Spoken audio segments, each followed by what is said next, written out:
사도행전 11장 19절부터 30절까지 말씀을 함께 봉독합니다. 그때에 스데반의 일로 일어난 환란으로 말미암아 흩어진 자들이 베니게와 구브로와 안디옥까지 이르러 유대인에게만 말씀을 전하는데 그 중에 구브로와 구레네 몇 사람이 안디옥에 이르러 헬라인에게도 말하여 주 예수를 전파하니 주의 손이 그들과 함께 하심에 수많은 사람들이 믿고 주께 돌아오더라. 예루살렘 교회가 이 사람들의 소문을 듣고 바나바를 안디옥까지 보내니 그가 이르러 하나님의 은혜를 보고 기뻐하여 모든 사람에게 굳건한 마음으로 주와 함께 머물러 있으라 권하니 바나바는 착한 사람이요 성령과 믿음이 충만한 사람이라. 이에 큰 무리가 주께 더하여 지니라. 바나바가 사울을 찾으러 다소에 가서 만나매 안디옥에 데리고 와서 둘이 교회에 1년간 모여 있어 큰 무리를 가르쳤고 제자들이 안디옥에서 비로소 그리스도인이라 일컬음을 받게 되었더라. 그때의 선지자들이 예루살렘에서 안디옥에 이르니 그 중에 아가보라 하는 한 사람이 일어나 성령으로 말하되 천하에 큰 흉년이 들리라 하더니 글라우디오 때에 그렇게 되니라. 제자들이 각각 그 힘대로 유대에 사는 형제들에게 부조를 보내기로 작정하고 이를 실행하여 바나바와 사울의 손으로 장로들에게 보내니라. 아멘. 이제 선교의 중심이 예루살렘 교회에서 이제 안디옥 교회로 넘어오게 되는 그런 장면을 우리가 읽고 있습니다. 물론 예루살렘 교회가 쇠퇴했다 이런 의도라기보다는 이 사도행전 전체의 기록의 목적상 복음이 이방 세계로 확장되는 이야기를 하고 있는 것이기 때문에 이 누가의 관점에서 예루살렘 교회에는 더 이상 그 사명을 감당하는 데는 잘 사용되지 않고 있다라고 보는 거예요. 그 자체로 계속해서 교회가 성장하고 있었겠지만 누가에게 더 중요한 관심은 예루살렘 안에서의 교회의 성장이 아니라 이 복음이 온 세상으로 퍼져나가는 과정을 보여주고 있는 안디옥 교회를 이제 중요한 교회로 부각을 시키고 그 안디옥 교회가 파송한 선교사 바나바와 바울 그리고 그들의 3차에 걸친 선교 여행을 이제 사도행전을 후반부를 그 이야기로 우리에게 소개하고 있는 것이죠. 그래서 안디옥이라고 하는 이 지역은 성경에는 두 군데가 있어요. 하나는 지금 여기서 말하는 안디옥인데요. 이 안디옥은 어디냐면 지금의 시리아 북부 정도라고 보시면 돼요. 그러니까 팔레스타인에서 조금 더 북쪽으로 간 거예요. 그 다음에 사도 바울이 이제 복음을 전할 때 비시디아의 안디옥이라는 지명이 또 나와요. 그 비시디아는 지금의 튀르키예 반도에 있는 지역이에요. 그러니까 안디옥이 두 군데 있다. 그래서 여기 출발하는 복음이 전파되는 것의 그 출발선상의 안디옥 교회는 팔레스타인에서 조금 북부에 있는 시리아 지역에 있는 그런 안디옥이라고 하는 곳이에요. 그러니까 이제 여기가 유대와 사마리아를 넘어서 바로 그 경계라고 보시면 되겠죠. 그러니까 지리적으로 보면 예루살렘 아래쪽은 유대, 위쪽은 사마리아, 사마리아 위쪽이 안디옥 이렇게 보는 겁니다. 그리고 그 안디옥에서 복음을 전하는 바울은 비시디아의 안디옥으로 가서도 복음을 전하게 되는 거죠. 이렇게 지명을 여러분들이 이해하시면 될 것 같습니다. 자, 그런데 여기 참 주목해야 할 말씀이 표현이 있는데 그게 뭐냐면 19절과 20절 말씀에 보면 자, 19절 보세요. 그때의 스데반의 일로 일어난 환란으로 말미암아. 그러니까 스데반의 일로 일어난 환란은 앞으로 올라가면 6장, 7장 뭐 여기에 이제 스데반의 이야기가 나왔잖아요.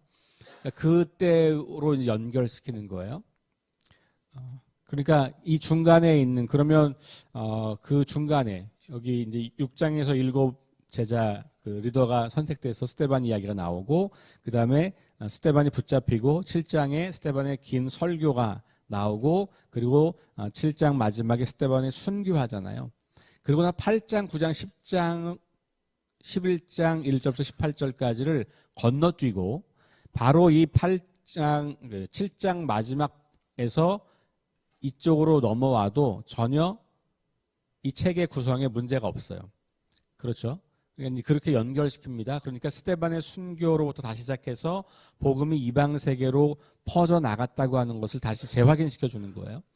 자, 그러면서 그 일로 일어난 환란 때문에 흩어진 자들, 그러니까 박해 때문에 예루살렘을 떠나서 흩어진 자들이 어디까지 왔냐 하면 베니게, 구브로, 안디옥까지 이르렀다. 이렇게 말하고 있고, 그때의 그 사람들은 누구에게 복음을 전했습니까? 유대인에게만 전했어요. 그러니까 아직까지도 이 사람들은 사도행전 1장 8절의 말씀에 대해서 정확하게 이해를 하지 못하거나 아니면 그게 우리 삶에 실제로는 잘 오지 않아요. 그런 말을 듣긴 했지만 아직까지는 유대인에게만 구원이 있다고 믿고 있는 것일 것 같아요. 그러니까 이렇게 흩어진 지역에 와서도 유대인들끼리 모이고 유대인끼리 공동체가 형성되고 그 안에서만 복음을 전해지는 거죠. 그러니까 유대교 신자들에게 복음을 전한 거예요. 그래서 유대교에서 우리 이제 기독교로 개종이 되는 사람들이 생기기 시작하는 거, 그 이야기예요. 그런데 20절이 이제 주목하는 거죠. 그 중에 구브로와 구레네 몇 사람이 안디옥에 이르러서 헬라인에게도 말하여 주 예수를 전파하니. 요 대목이 이제 중요한 거죠. 아, 어떤 사람들, 이게 흩어진 어떤 사람들 중에는 헬라 사람에게도 복음을 전한 사람들이 생겼네. 그리고 사실 그들은 여기에 보면 이름이 나타나지 않아요.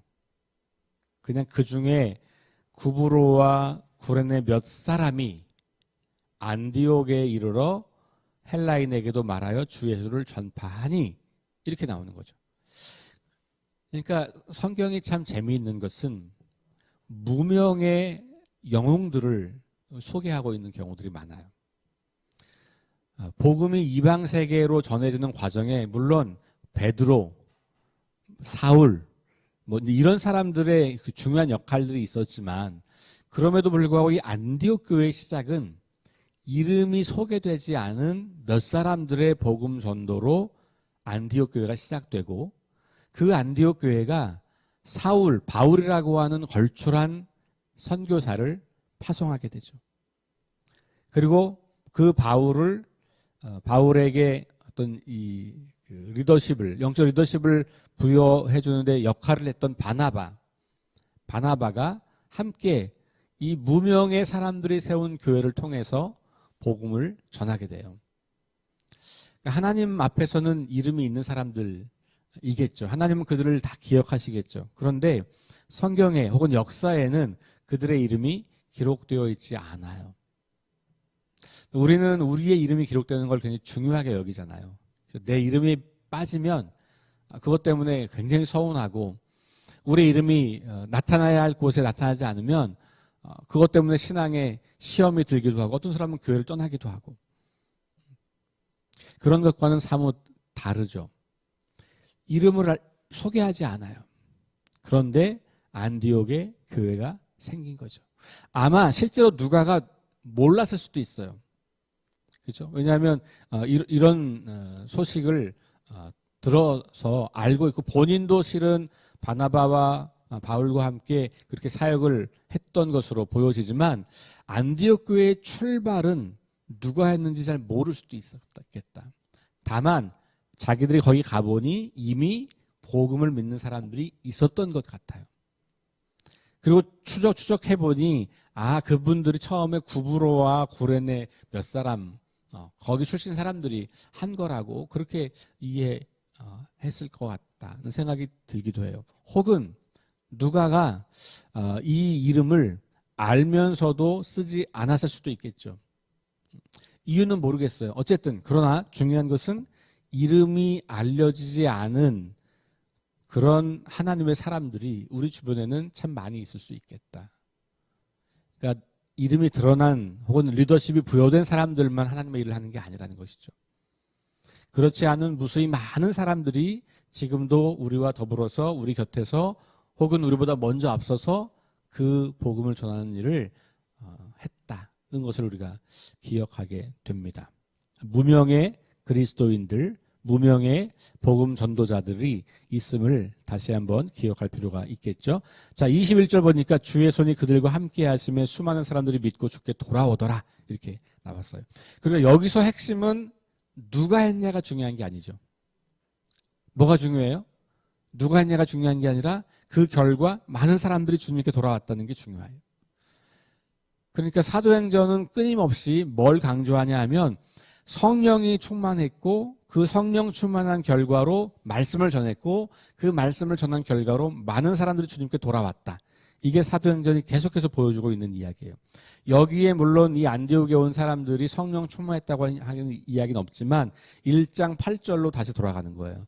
너희에게 성령이 임하시면 너희가 권능을 받고 증인이 되리라. 그럼 결국은 여기 흩어져 온 사람들 가운데서도 어떤 사람들은 그냥 자기의 삶을 개척하는 것에만 관심 있는 사람들도 있었겠지만 거기 온 어떤 사람들 중에는 복음을 전하는 사람들도 있었단 말이죠.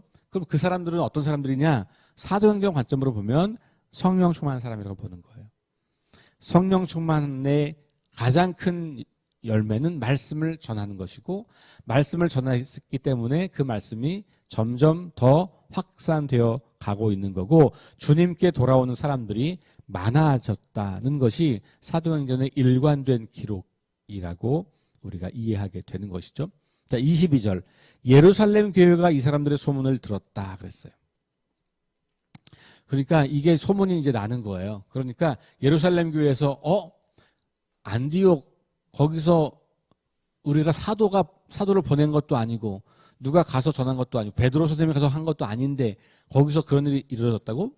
야, 그게 어떻게 가능하지? 그리고 이제 오기 시작한 거예요. 그래서 바나바를 보냅니다. 그가 이르러 하나님의 은혜를 보고 기뻐했다 그랬어요. 그러니까 결국은 이 안디옥 지역에 복음의 공동체가 형성되었고 거기서 회심한 사람들이 나타났고 그 사람들이 예수님의 이름을 신뢰하고 믿고 따르고 또 전하고 있는 것을 목격하게 된 거죠. 그것을 하나님의 은혜로 표현하고 있는 거예요. 자, 이것도 중요한 대목이죠. 자, 사람 이름이 나타나지 않았어요. 안디옥에서 복음을 전한 사람이. 근데 그 결과를 누가는 뭐라 그래요? 하나님의 은혜의 결과라 이렇게 소개하고 있는 거죠. 그러니까 안디옥의 교회가 세워지고 안디옥에서 복음이 전해지는 것은 사람이 아니라 하나님이 하시는 일이야 라고 하는 이야기예요. 그러니까 제가 사도행전 처음 시작할 때 말씀드린 것처럼 사도들을 통한 복음 전수 이야기일 수도 있지만 더 엄밀히 말하면 성령님에 의해서 사도들을 통해서 이렇게 말할 수 있잖아요. 그러니까 실제로 주도권을 가지고 이 복음을 전수하는 일을 하는 분이 누구다? 하나님입니다. 누가는 아마 그걸 여기서 좀 기록하고 싶었던 것 같아요. 그래서 사람의 이름을 빼고 하나님의 은혜로 된 것이다 라고 이렇게 표현하고 있는 거죠. 자, 그래서 모든 사람에게 굳건한 마음으로 주와 함께 머물러 있으라 권하니 그랬어요. 그러니까 바나바가 안디옥 교회에 파견되어서 이 안디옥 교회의 사람들을 다시 믿음으로 권면하는 장면인 거예요. 그러면서 이제 바나바를 소개하죠. 바나바는 착한 사람이다. 성령과 믿음이 충만한 사람이다. 이에 큰 무리가 주께 더하여지더라. 그러니까 이 바나바도 저 앞에 스데반을 소개했을 때처럼 성령 충만한 사람, 믿음 충만한 사람, 그리고 착한 사람. 스데반은 사람들에게 칭찬받는 사람이다 이렇게 소개를 했잖아요. 그러니까 이 초대교회에서는 영성과 인성이 겸비된 리더들이 있었던 것을 보게 돼요.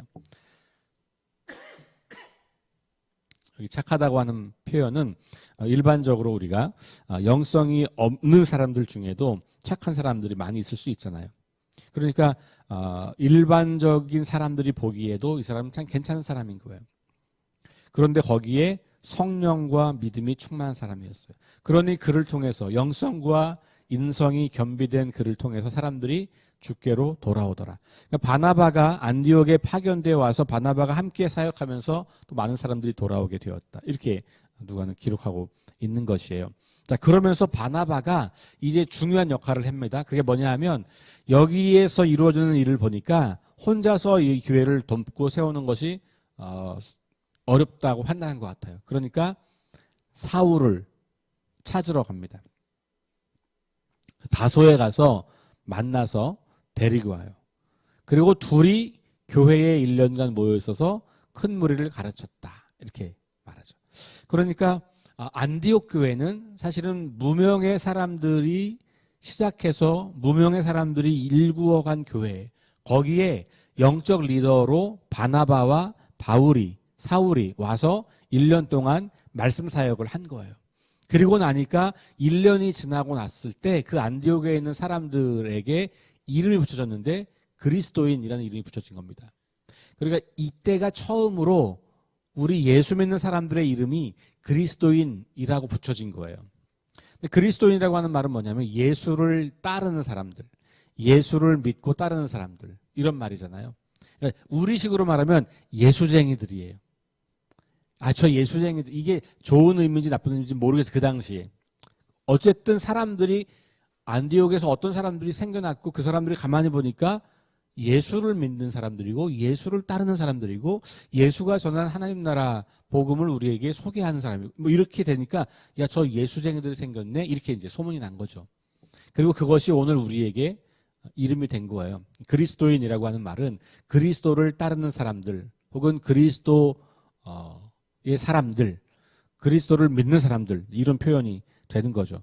자, 보세요. 안디옥 교회는 그러면 1년 동안 말씀 사역을 통해서, 말씀 공부를 통해서 사람들에게 존재감이 드러났어요. 어떤 식으로든지. 그래서 사람들에게 인식되기 시작해요. 저 사람들은 우리랑 좀 다른 사람들이야, 뭔가. 이름을 붙여줬다고 하는 말은 자기들과 뭔가 좀 다르기 때문에 그런 거잖아요. 그죠? 우리랑 똑같으면 그런 얘기를 안 붙이는 거. 쟤네 우리랑 같은 동네 출신, 같은 동네 애들은, 어제까지 우리랑 같이 생활했는데, 근데 뭔가 좀 달라진 게 있는 거죠. 그러니까, 야, 쟤네 뭐야? 왜 그래? 그러고 보니까, 쟤네 그리스도를 따르는 사람들이래. 쟤네 그리스도를 믿는 사람들이래. 쟤네가 그리스도를 알기 시작했대. 그리스도가 전파하는 그 하나님 나라 이야기를 막 자기들끼리 하고 나누고 지들끼리 모여가지고 뭐 하고 뭐 그런데 뭐 이런 얘기가 일어난 거예요. 이렇게 복음의 사람들, 증인들은 감추어질 수 없는 사람들이죠. 그렇죠? 우리가 하나님 나라 복음으로 살아가고 그것을 전하기 때문에 다른 사람들에게 우리의 정체가 감추어질 수 없는 사람들이에요. 확연하게 그리스도인이라고 하는 정체성이 보여질 수밖에 없는 거죠. 제대로 산다면. 우리가 만약에 제대로 살지 못한다면 지금 이 시대에는 그리스도인이 워낙 많이, 교회가 워낙 많으니까 쟤네가 그리스도인이라고? 오늘날 우리는 거꾸로 그리스도의 이름이 모욕을 당하는 그런 삶을 살아갈 수도 있는 거죠. 그러니까 굉장히 중요한 모습이에요. 자, 그리고 나서 27절 이하에 보니까 그때 선지자들이 예루살렘에서 안디옥에 이르렀다 이렇게 이야기를 하고, 그러니까 이제 예루살렘에서 이 바나바와 사울이 1년 동안 사역을 하고 나니까 이게 더 소문이 났겠죠. 그러니까 이제 예루살렘에서 선지자들이 왔어요. 그 중에 아가보라고 하는 사람이 성명으로 말하기를 흉년이 들 거다라고 이야기를 하고 실제로 그렇게 되었고, 그래서 그 안디옥 교회의 제자들이 유대 교회, 예루살렘에 있는 유대에 사는 이 우리 믿음의 형제들에게 헌금하기로 결정하고 바나바와 사울의 손으로 이제 보내는 결정을 하게 됩니다. 자, 늦게 시작한 안디옥 교회가 처음 시작한 예루살렘 교회의 어려움을 돕는 것이죠. 그러니까 믿음의 형제들이 이렇게 서로를 돕고 서로를 세워주고 서로를 격려하는 것. 특별히 늦게 시작했지만 이 안디옥 교회가 이제는 본교회인 예루살렘 교회를 돕는 역할까지 하는 그런 교회로 성장했다는 것을 우리에게 보여주고 있습니다. 자, 안디옥 교회의 출발 이야기를 우리가 이제 본 겁니다. 그래서 13장부터 시작되는 바울의 1차 선교 여행 이전에 이 안디옥 교회가 어떤 교회인가를 우리에게 소개하고 있는 장면이에요. 그래서 어쩌면 사도행전에서 예루살렘 교회를 소개하는 2장, 3장, 4장 여기도 되게 중요하지만 이 11장 19절부터 30절까지가 어찌 보면 사도행전의 꽃과 같은 그런 이제 그 역할을 하는 곳이다라고 볼 수도 있어요. 안디옥 교회를 통한 복음의 세계 확장이 이제 시작되는 장면을 묘사하고 있기 때문에 그렇습니다.